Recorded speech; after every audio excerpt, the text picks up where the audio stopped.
affects you, and I am sitting here today with Ellis County Judge Todd Little. How are you? Doing well. How about you? I'm great. So you're also, you're the Emergency Management Director for Ellis County as well. Yes, ma'am. So you know a lot about what's going on right now with COVID-19, and we're going to jump right in with these questions.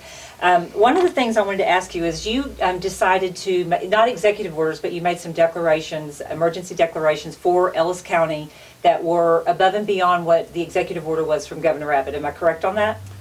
Yes, in the beginning. So tell me a little bit about that. We actually jumped out on March 17th. Okay. And based on the advice of our local health official. Okay. And what we were hearing across the state, being close to Dallas County and Tarrant County, we have a lot of employees in Ellis County that do move from Ellis to Dallas and Okay. Ellis to Tarrant every That makes morning. sense. That makes and sense. come back home to sleep at night. So. Okay. We felt like March 17th was the right day to pull that disaster declaration, which lasts for 7 days. Okay. As county judge, you know, my authority provides me as the emergency management director Right. to give you that proclamation. Okay. That kicks off several steps at that point. That 7-day disaster would last from the 17th to the 24th. Okay. When I then asked the Commissioner's Court to extend the disaster. Okay. And what was the reason that you felt you needed to do that, to extend that disaster? To extend it or to start it initially? Or just, well, just to extend it. Like now it's until April 30th, right? That people are sheltering in place. Or we still call it shelter in place or stay home, stay safe? It's a stay-at-home order. Okay. Is that the same thing as as shelter in place? Not really. It's Okay. one step short of a shelter in place. Okay. All right. It's not a true quarantine. Okay. All right. It is a stay-at-home and stay-safe order. Okay. And that still allows people to move about their day on what we Okay. call essential services. Okay. So it's still the essential services? Yes, ma'am. And that's what you have to do. You have to remember that. Okay.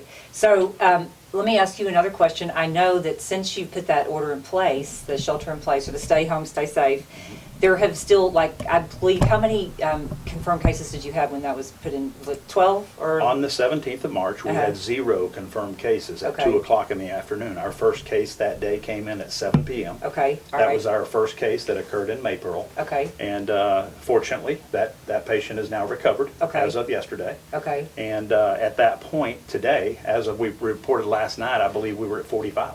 45 and 2 deaths and 2 deaths. recovered. That's correct. And so it doesn't seem, I don't want to say it doesn't seem like it's working, but what do you think happened? Because people were asked to stay home in quarantine, but yet you still see the numbers rising.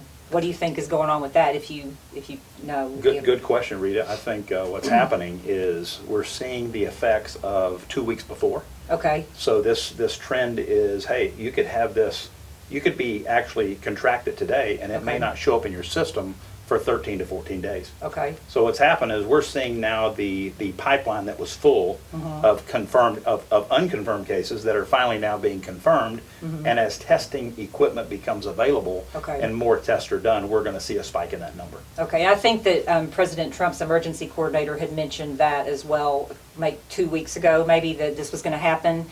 I don't know if people weren't paying attention or if they just didn't want to hear it, but they did say there was going to be a surge.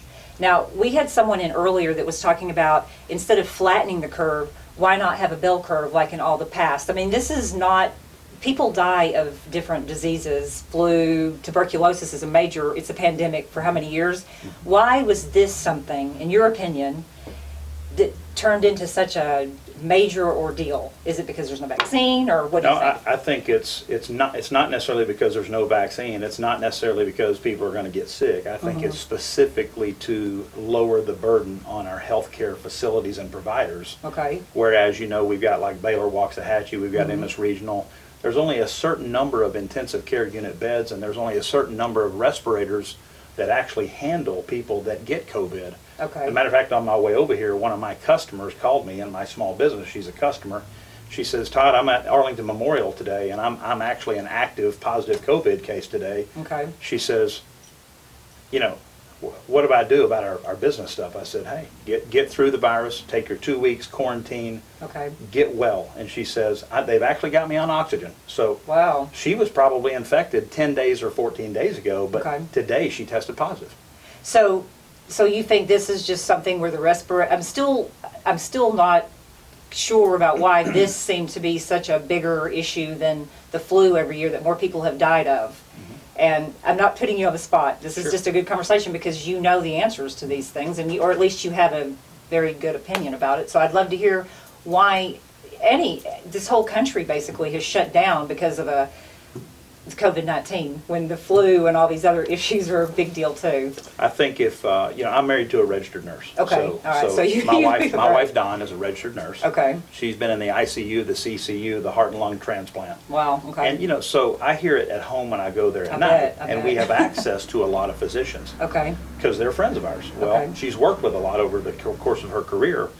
And this virus is truly different. Okay. All right. It's a communicable disease. It is very aggressive. It's very much a hidden situation. You don't Okay. even realize that I could contract just by sitting close to you today. I could Right. literally infect you and you won't know about it for 5 to 14 days. Right. So it's probably a smart thing for employers to take the temperature of their employees twice a day. Okay. Because once it goes from 98.6 to 99.6, Okay. something's going on in that body. Okay.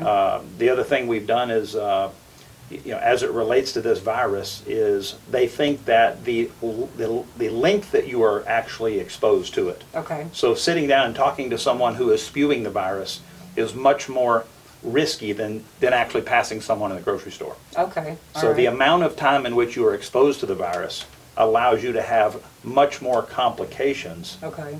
with the virus when it comes. And those complications with this virus, they attack the respiratory system, Okay. which is your ability to breathe. Right. It goes in and it damages the lungs on a long-term basis. My wife used the term called there's a tissue inside the lung. Oh, okay.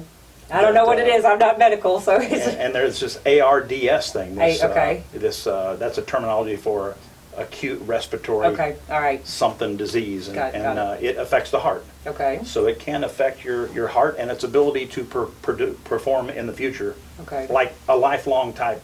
Okay. Pre-existing all right. condition. So that's why it seems to be a little bit more severe this time. That's correct. So I think we're going to have 2 minutes left. And I didn't finish asking you all the questions, but I know a lot of people are questioning about the essential businesses versus non-essential. And I know before the show you were like, I didn't make that list That's right. up. Tell me a little bit. What do you think about?